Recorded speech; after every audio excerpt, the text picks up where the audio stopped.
Hello আমার প্রিয় ছাত্রছাত্রী বন্ধুরা, আমি তোমাদের অমিতাভ স্যার। সবাইকে আমার YouTube channel practical and theory ক্লাসরুমে স্বাগত জানাচ্ছি। প্রথমেই সবাইকে হাজার সাবস্ক্রাইবার হওয়ার জন্য, আমার চ্যানেলটাকে এতটা সাপোর্ট করবার জন্য ধন্যবাদ জানাই। তোমাদের সহায়তায় আমি আরও এগিয়ে যাওয়ার চেষ্টা করব। আজকে যে এক্সপেরিমেন্টটা করে দেখাচ্ছি সেখানে দেখতে পাচ্ছ সোডিয়াম সালফাইড Na2S রয়েছে, এখানে রয়েছে কোবাল্ট নাইট্রেট সলিউশন, তার পাশে রয়েছে দেখো অ্যাসিডিফাইড লেড অ্যাসিডেট সলিউশন, এবং এখানে আছে সোডিয়াম নাইট্রোবুসাইড সলিউশন। তাদের প্রত্যেকটা দ্রবণ আমি এখানে নিয়ে নিয়েছি। এখানে এই সোডিয়াম সালফাইড সলিউশন আমি অ্যাড করে দেবো এদের প্রত্যেকটায়। প্রথমটা অ্যাড করছি,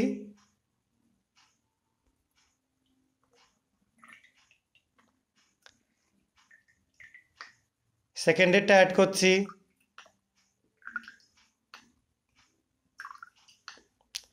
থার্ডেরটা অ্যাড করছি।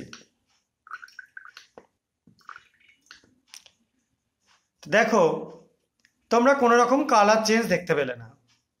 এখানে যে সোডিয়াম সালফাইডের আমি সলিউশনটা করে রেখেছি এটা অনেক দিনের পুরনো একটা স্যাম্পল।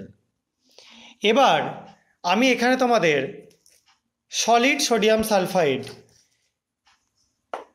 তার একটা করে বিড বা একটা করে টুকরো আমি জাস্ট নিয়ে তোমাদের দেখাচ্ছি যে এর মধ্যে এগুলোর মধ্যে অ্যাড করে কি চেঞ্জ হয়। প্রথমটা অ্যাড করলাম, সেকেন্ডেরটা অ্যাড করলাম এবং থার্ডেরটাও অ্যাড করব। প্রত্যেকটাতে একটা করে বিড নিয়ে অ্যাড করে দিচ্ছি। এবার দেখো প্রত্যেকটার জন্য ডিফারেন্ট কালার তৈরি হচ্ছে। আমি একটা গ্লাস রড দিয়ে একটু ঘেঁটে দিচ্ছি। দেখো প্রথমটা কালার দেখেই বুঝতে পারছো ব্ল্যাক হয়ে গেছে। সেকেন্ডেরটা ঘেঁটে দিচ্ছি, দেখো এটাও আস্তে আস্তে সেই ব্ল্যাকের দিকেই এগোচ্ছে। আর থার্ডেরটা ঘেঁটে দিলাম, দেখো এটা ধীরে ধীরে কি হয়ে যাচ্ছে, লাইট পিঙ্ক কালার হয়ে যাচ্ছে। কেন হচ্ছে এটা নিশ্চয়ই তোমাদের এক্সপ্লেন করার দরকার নেই, তাও বলে দিচ্ছি। প্রথমটা ছিল কোবাল্ট নাইট্রেট সলিউশন, তার মধ্যে সোডিয়াম সালফাইড দেওয়াতে সেখানে তৈরি হলো কোবাল্ট সালফাইড COS, যার জন্য ব্ল্যাক হয়ে গেল। পরেরটা ছিল লেড অ্যাসিডেট সলিউশন, তার মধ্যে দেওয়াতে তৈরি হলো PbS লেড সালফাইড, তার জন্য কালো হলো।